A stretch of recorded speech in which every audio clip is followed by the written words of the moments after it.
masing-masing untuk wawancaranya. Untuk keamanan cyber atau keamanan jaringan di dunia industri ya, di dunia industri. Saya akan menjawab secara real karena kebetulan saya bekerja di salah satu perusahaan yang cukup terkemuka. Jadi serangan cyber itu sangat variatif dan sangat canggih saat ini ya. Jadi teknologinya di 3, serangan itu sudah di 4 dan 5 ya. Kalau untuk efeknya itu sangat berat untuk data-data yang ada di sistem perusahaan. Oke, tadi ada pertanyaannya apa lagi? Bagaimana ancaman cyber mulai mempengaruhi stabilitas serta kebanyakan bisnis?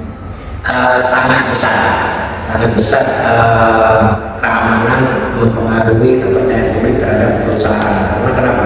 Kalau data perusahaan itu bocor, itu akan menghilangkan kepercayaan publik terhadap perusahaan tersebut. Contoh, pada saat Lazada atau Shopee datanya bocor, mereka langsung stop operasional untuk memperbaiki sistem tersebut. Kenapa? Kalau datanya bocor diambil dengan oleh orang yang tidak bertanggung jawab, data itu jadi masalah besar gitu.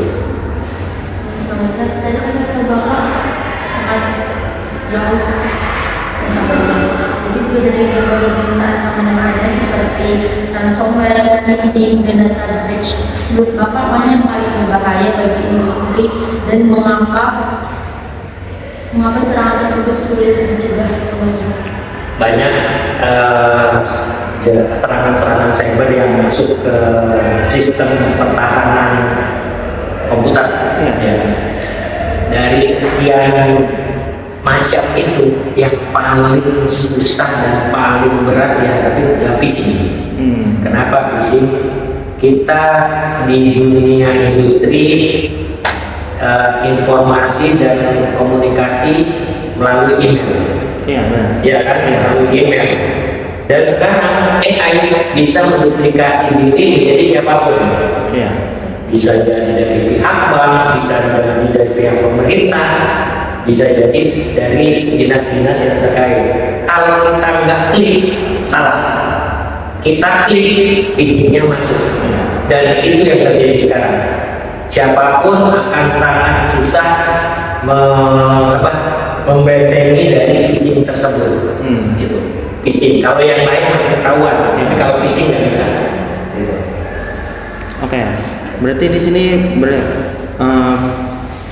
ancaman phishing itu yang paling sulit dicegah ya.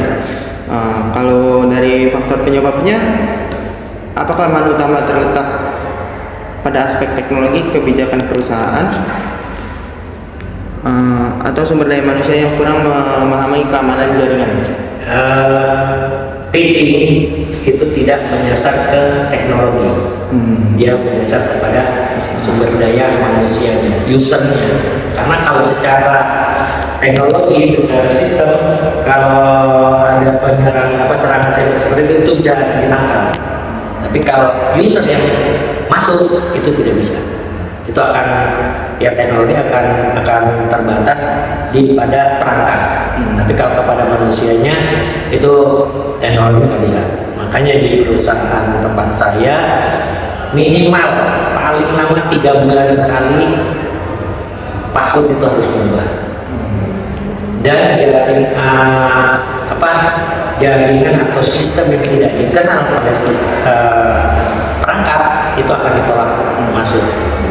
Yang pertama itu perubahan password setiap 3 bulan sekali. Kedua, setiap email yang masuk di luar dari pihak perusahaan itu otomatis ditolak.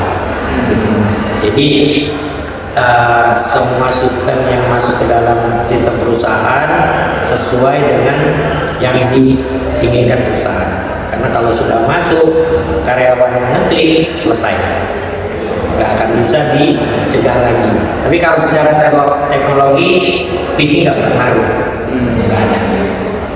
Oke. Bahkan ada lagi? Cukup. Jadi terakhir tambahan, teknologi sudah mencegah segala macam bentuk serangan-serangan itu. Tapi kalau usernya, ya mohon maaf, usernya belum paham dengan serangan tersebut, ya percuma teknologinya sebenarnya. Jadi intinya serangan dapat ditanggulangi apabila SDM-nya mumpuni, EDM-nya mengerti. Itu. Balik lagi tetap ke usernya. Ke usernya, iya. Kalau usernya paham, oh ini jangan diklik, Iya. oh ini jangan dibuka. Oke, Oke. cukup. Ya. Terima kasih Pak atas waktu yang berwawancara Ya. kami.